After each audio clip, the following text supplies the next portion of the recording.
अस्थना sir की class खत्म हो चुकी थी, जो मैकेनिकल डिपार्टमेंट के हेड थे। लंच के बाद लैब होनी थी, बंक मारने का सबसे अच्छा टाइम। वैसे भी मैं अनिरुद्ध से फाइल लेकर प्रैक्टिकल लिख सकता था। साजन और सैंडी का भी यही प्लान था, जिनकी क्लास कॉलेज के दूसरी बिल्डिंग में चलती थी। लंच में फोर्थ फ्लोर से उतरते हुए मेरी नज़र सेकेंड फ्लोर पर पड़ी। वो ठीक मेरे सामने थी, बंधे बाल और गले में लहराता दुपट्टा। एक पल को तो मुझे लगा कि वो कोई आत्मा तो नहीं है, जो हर बार न जाने कहाँ गायब हो जाती है। मैं उसे देखने के लिए दौड़कर सीढ़ियों से नीचे उतरने लगा। वो मेन ब्लॉक से बाहर जाने लगी। आज तो मैं इससे मिलकर ही रहूँगा। मैंने दौड़ते हुए उसका पीछा किया, पर वहाँ एक तरह का ड्रेस होने की वजह से सारी लड़कियाँ मुझे एक जैसी ही लग रही थी। थोड़ी दूर चलने पर मुझे वो लहराता हुआ दुपट्टा फिर से दिख गया। वो मुझसे चंद कदमों की दूरी पर अकेले हॉस्टल की ओर जा रही थी। मैं उसके ठीक पीछे हल्के कदमों से उसका पीछा करने लगा। मुझे खुद को अजीब लग रहा था। पहली बार मैं किसी लड़की का पीछा कर रहा था। क्या ये कभी मेरी दोस्त बन सकती है? मैंने मन में सोचा। अपनी धुन में चलते हुए वो पीएमसी के करीब पहुंच गई और मैं उसके ठीक पीछे था। मैंने रुमाल में अपने चेहरे को ढक रखा था, ताकि वो मुझे पीछा करते हुए देख न ले। आशी! अचानक किसी ने पीछे से आवाज़ दी। मेरी धड़कनें तेज चलने लगी। वो मेरी तरफ पलटने ही वाली थी कि मैं नीचे दूसरी तरफ अपने घुटनों पर बैठ गया और अपने जूते के फीते को बांधने का नाटक करने लगा। आशी! वाह, व्हाट अ नेम! आशी! मैंने मन में कई बार इस नाम को दोहराया। न जाने क्यों वो नाम सुनकर मेरे चेहरे पर एक हल्की सी मुस्कान आ गई। आखिर आज मुझे इस चेहरे का नाम पता ही चल गया और ये भी मालूम चल गया कि वो कोई आत्मा नहीं है। मैंने हर बार की तरह महादेव को शुक्रिया अदा किया, जिनका आशीर्वाद लेकर मैं बनारस महादेव की नगरी से आया था। ऐसा लगा उन्होंने मेरे लिए उस लड़की के रूप में अपने दूत नंदी गैया जी को भेज दिए हों। उन दोनों ने एक दूसरे को हाय किया और वो अपनी बातों में व्यस्त हो गई। मैं इस मौके का फ़ायदा उठाना चाहता था। अचानक मेरे दिमाग में एक आइडिया आया। मैं पीएमसी के दूसरे छोर पर गया। भीड़ में अब वो मुझे नहीं देख सकती थी। मैंने अपनी जेब से अपना नोकिया का फ़ोन निकाला, उस कैमरे को ऑन किया और उसे आशी की ओर अपने कान के पास रख कर बात करने की एक्टिंग करने लगा। थोड़ी देर बाद एंजल और भगवान का दूत दोनों हॉस्टल में चली गई। मेरे फ़ोन ने मुझे दिखाया कि मेरी रिकॉर्डिंग सेव हो चुकी है। तेरे साथ भी विशाल की तरह होगा। भाई, सब लड़कियां एक जैसी होती हैं। पैसा है तो बाबू हो, उसके बाद बासु हो, अनिरुद्ध ने कहा। वो अपना CAG यानी इंजीनियरिंग ड्राइंग का चार्ट बनाने में व्यस्त था, पर आशी के बारे में चर्चा करने पर उसने उसे दूर रख दिया। मैंने आशी के बारे में उसे सब कुछ बता दिया था और वो मुझे ऐसे देख रहा था मानो मैंने लड़की का नाम लेकर उसके बरसों की तपस्या भंग कर दी हो। पर वो बिल्कुल अलग है यार। वो ज़्यादा किसी से बात नहीं करती। मैंने अभी तक उसे किसी लड़की के साथ नहीं देखा है। मैंने उसे समझाते हुए कहा, भाई, कुत्ता पाल लेना, लेकिन लड़की न पालना। वो अपने हाथों को हवा में लहराते हुए बोला, नहीं बे, वो ऐसी नहीं है। तू उसे देखेगा तो खुद जान जाएगा। मैंने एक बार फिर उसे समझाने की कोशिश की। उसने चार्ट को वापस अलमारी में रख दिया। तू कहना क्या चाहता है? वो लड़की ही है ना? मैंने उसे एंग्री लुक दिया। तू समझ क्यों नहीं रहा है? यार, उसकी स्माइल मुझे बहुत अच्छी लगती है। और तुझे पता है, कल वो छोटे बच्चों के साथ अपने हॉस्टल के बाहर खेल रही थी। बहुत प्यारी लग रही थी यार, मैंने कहा। क्या? उसके बच्चे भी हैं? कहता हुआ अनिरुद्ध जोर से हंसने लगा। मैंने पानी से भरी बोतल दे मारी, पर उसने उसे कैच कर लिया। यार, तुझे पता है, मैं हर दिन उसका पीछा करता हूँ। वो बस सबसे अलग है। अनिरुद्ध मुझे शक भरी नज़रों से देखने लगा। मेरा मतलब है कि कभी कभी पीछा करता हूँ, मैंने नज़र चुराते हुए कहा। ऐसी बात है। तो संसद बैठा ही जाए, उसने पूछा। नहीं यार, अभी उसके बारे में कुछ ज़्यादा पता नहीं है। अभी इस बात को संसद में नहीं उठाना चाहिए। वो वापस चेयर पर बैठ गया। मतलब कल रिसेप्शनिस्ट को नहीं देख पाऊंगा, पर तेरे लिए तो इतना कर ही सकता हूँ। अनिरुद्ध ने चेहरे पर हल्के दुख के साथ मेरे लिए खुशी साफ दिख रही थी। पर मैं तुझे पहले ही बता दूं कि मैं जिस लव मैटर में हाथ डालता हूँ वो कभी सक्सेस नहीं होता, उसने अपनी ट्रैक रिकॉर्ड बताते हुए कहा। चल ठीक है, तेरी ये बीमारी भी दूर हो जाएगी, मैंने कहा। क्लास खत्म हुए 10 मिनट बीत चुके थे। अब हम अभी पार्किंग में होंडा सिटी के पीछे छिपकर निकलने वाले को स्कैन कर रहे थे। अगले कुछ मिनट के बाद लगभग सारे लोग उस बिल्डिंग में निकल गए। मेरा दिल बैठ गया। लगता है वो आज कॉलेज नहीं आई है, मैंने अनिरुद्ध से बोला, जो आयरन मैन के जार्विस की तरह सब पर नजरें गड़ाए हुए था। हमने वहाँ से जाने का फैसला कर लिया। अचानक गेट से निकलता हुआ वो चेहरा वापस मुझे दिखाई दिया, जिसे देखने के लिए मैं अपनी क्लास बंक करके कई घंटों से उसका इंतज़ार कर रहा था। हर बार की तरह वही प्यारी स्माइल प्यार में डूब जाने के लिए मजबूर कर रही थी।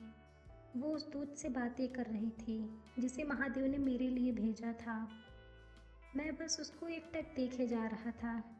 भगवान ने इंसानों में सबसे अच्छी चीज़ जो बनाई है वो है मुस्कान, जिससे सामने वालों को प्यार से भी घायल किया जा सकता है।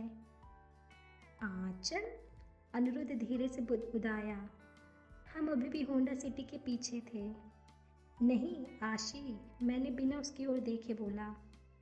अबे मैं जानता हूँ इसका नाम आंचल है, हम साथ में स्कूल में पढ़े हैं। मैंने उसे गुस्से भरी नज़रों से देखा।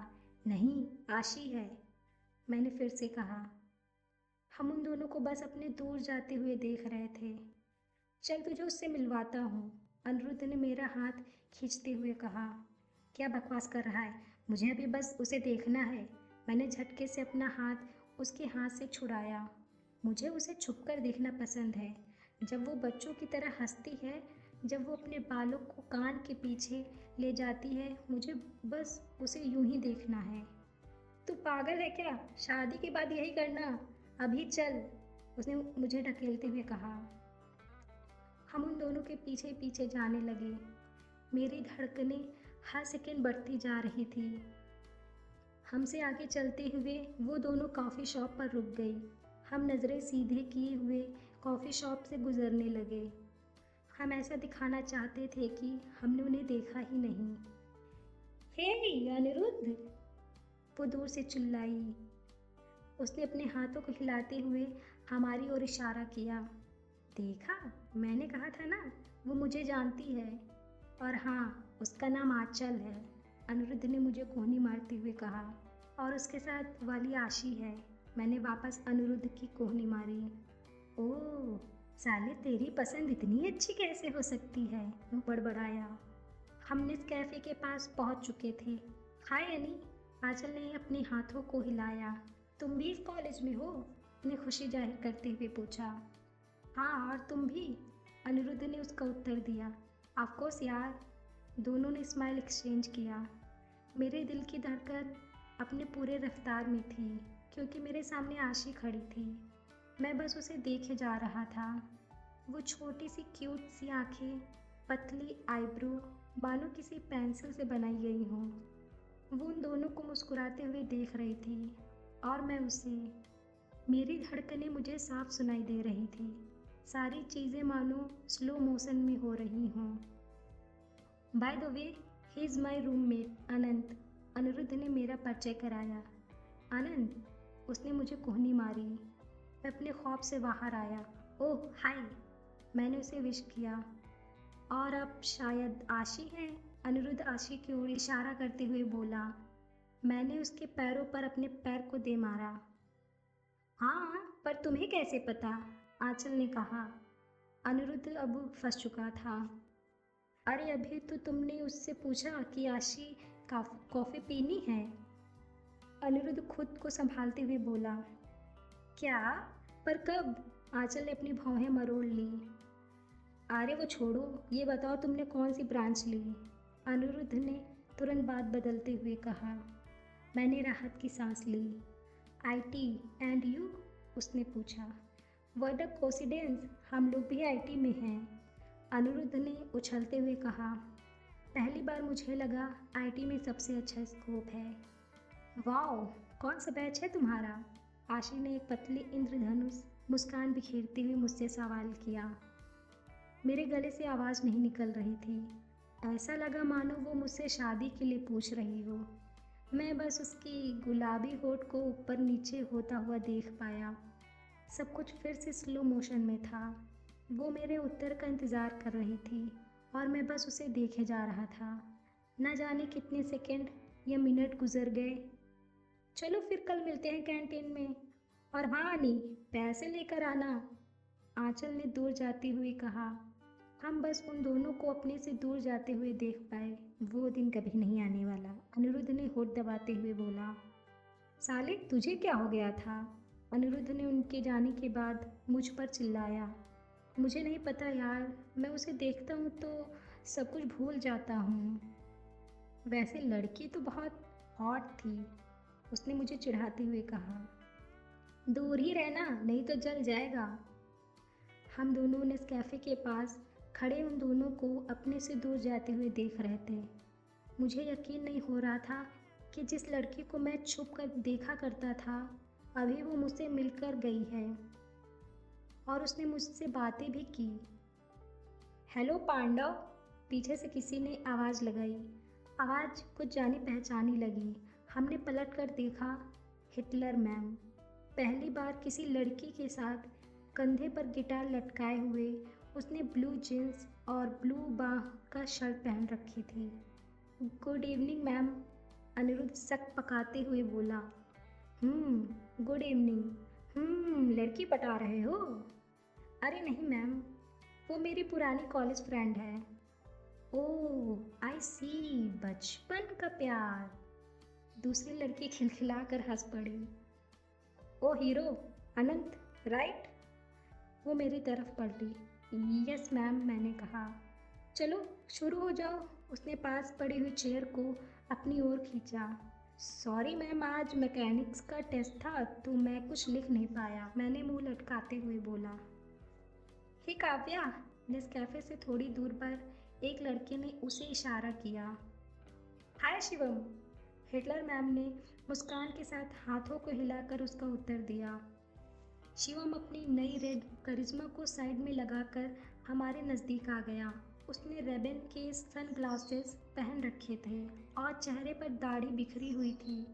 आजकल हो कहाँ, दिखती नहीं हो, उसने अपनी आंखों से चश्मा हटाते हुए कहा।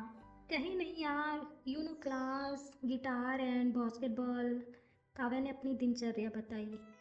18 को पार्टी है मेरी तरफ से, शिवम ने कहा।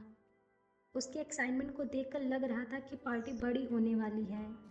ओ वाओ, मैं तो कब से रेडी हूँ, काव्या ने उछलते हुए कहा। पता नहीं लड़कियाँ ऐसा क्यों करती हैं, शायद इससे उनकी खुशी का अच्छा मेजरमेंट किया जा सकता है। पर ये तो बताओ क्या है उस दिन, काव्या ने पूछा, जिसका कारण हमें भी जानना था। सरप्राइज है बेब, फिलहाल अभी के लिए look at my new bike, उसने अपनी बाइक की ओर इशारा किया। अरे वाह, इट्स माई फेवरेट कलर। हम वहाँ खड़े उन दोनों की बातें सुन रहे थे। अनिरुद्ध की तिरछी नज़र किसी बगुले की तरह हिटलर मैम के फ्रेंड की ओर थी। शिवम की शक्ल से ज़्यादा उसकी बाइक अच्छी लग रही थी। वैसे भी हर लड़के को सामने वाला लड़का चूतिया ही लगता है, खासकर तब जब वो आपके सामने किसी लड़की से फ्लर्ट कर रहा हो। आसान भाषा में बोले, जलन। काश ऐसी बाइक हमारे पास भी होती, मैंने मन में सोचा। शिवम मुझे इसे चलानी है, हिटलर मैम ने उसके हाथों को खींचते हुए कहा। अगर आशी इतने प्यार से मेरे हाथों को खींचे तो मैं जान ही दे दूँ। It's all your babe, Shivam ने उसकी ओर चाबी उछाली। थैंक यू, वो भागते हुए बाइक के पास पहुंची। अरे रुको, मैं भी आता हूँ, शिवम उसके पीछे भागा। वो हिटलर मैम के कमर को पकड़कर पीछे बैठ गया। उनके बीच की दूरी कुछ ज़्यादा ही कम थी। मैं ये नहीं देखना चाहता था। काव्या ने पलटकर हमारी ओर देखा। इट्स सो हैवी यार। वो बाइक से उतर गई। चलो पार्टी में मिलते हैं, काव्या ने उसकी चाबी वापस करते हुए कहा। शिवम ने हल्के से उसे गले लगाया और चश्मा लगाते हुए वहाँ से प्रकाश की रफ्तार में निकल गया। अब काव्या वापस हमारे नज़दीक आ गई। सॉरी गाइस, फ्रेंड था, अनिरुद्ध ने तपाक से जवाब दिया। It's okay ma'am, you can sit. नहीं मैम, हमें हॉस्टल जाना है, नहीं तो फिर नाश्ता छूट जाएगा, 5 बजने वाले हैं। ओह ऐसा क्या, तुम लोग हॉस्टल का नाश्ता भी करते हो? उसने अपनी पतली भौहें सिकोड़ते हुए कहा। पुअर गाय, वो हंसने लगी। हम भी उनकी हंसी में शामिल हो गए। बिहेवियर जितना भी खराब हो, पर उसकी स्माइल बहुत ही खूबसूरत थी, बिल्कुल आशी की तरह। तो शायर साहब, कल मुझे मेरी शायरी मिल जाएगी ना? उसने मेरी आंखों में झांकते हुए पूछा। हाँ मैम, कल पक्का, मैंने पूरा आत्मविश्वास से कहा। बट कल तो तुझे प्रैक्टिस जाना है ना? उसके साथ फ्रेंड ने उसे याद दिलाया। मैं खुश हो गया। वो एक गहरी सोच में पड़ गई। Okay, save my number. क्या? मैंने कहा, अरे मेरा नंबर ले लो। जब लिख देना तो व्हाट्सएप पर सेंड कर देना। तुम्हारी इतनी फटती क्यों है मुझसे? गुड लुकिंग हो, बस थोड़ा बॉडी शॉडी बनाओ, जाके लड़की पटाओ। मुझे समझ नहीं आया, ये कॉम्प्लीमेंट था या बेइज्जती। और सुनो, मुझे कल नींद खुलने से पहले चाहिए, वो जाते हुए चिल्लाई।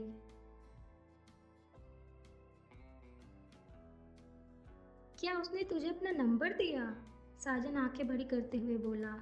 हाँ तो, बस शायरी भेजने के लिए, मैंने कहा।